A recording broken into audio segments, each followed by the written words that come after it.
So unsure of where to invest, entrepreneurial companies may be poised to perform better than ever when compared to their non-entrepreneurial counterparts. Joining us from Newton, Massachusetts is Joel Shulman, Associate Professor of Entrepreneurship at Babson College and also author of the book, Getting Bigger by Growing Smaller, a New Growth Model for Corporate America. Joel, great of you to be here. You're talking about Thank you. Good morning. Finding bigger companies that still have that entrepreneurial spirit, but how do you define that?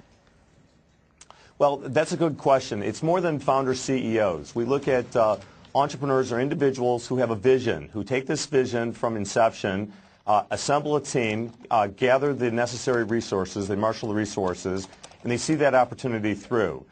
These are individuals that, again, it's more than founders, CEOs. These are individuals that are able to keep SG&A costs low, compensation levels reasonable, and also have manageable debt levels. Yeah, look at it here. Attributes to look for. Now, of the companies that you look at, how many have these? All of them? Some of them? What percentage of businesses would you say do these things? Right. So out of 33,000 companies that we search, global companies that are publicly traded on major exchanges throughout the world, about 680 meet the 15 attributes that we've identified in our paper.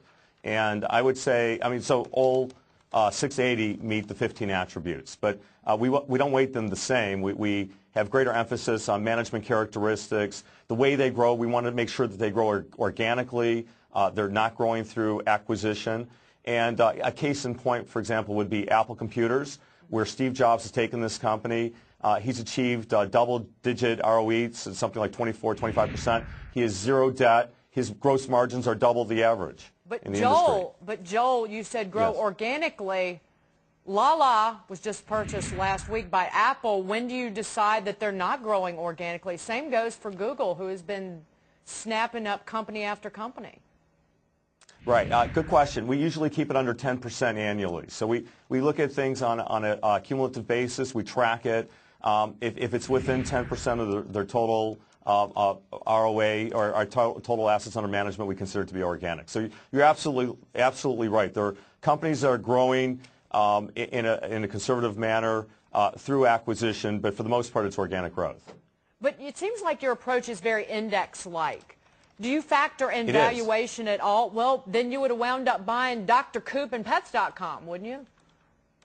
Well, no, we actually have seasoned entrepreneurs. So we have entrepreneurs that kick in a market cap of $200 million and up. So we're not looking at nano caps or micro caps.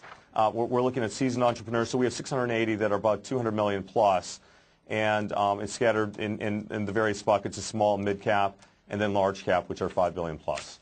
Joel, thanks for being here. It's good to see you. Joel Shulman, Babson College, Associate Professor of Entrepreneurship, also author of Getting Bigger by Growing Smaller, How to Find Entrepreneurs and Invest with Them. Thank you, Joel.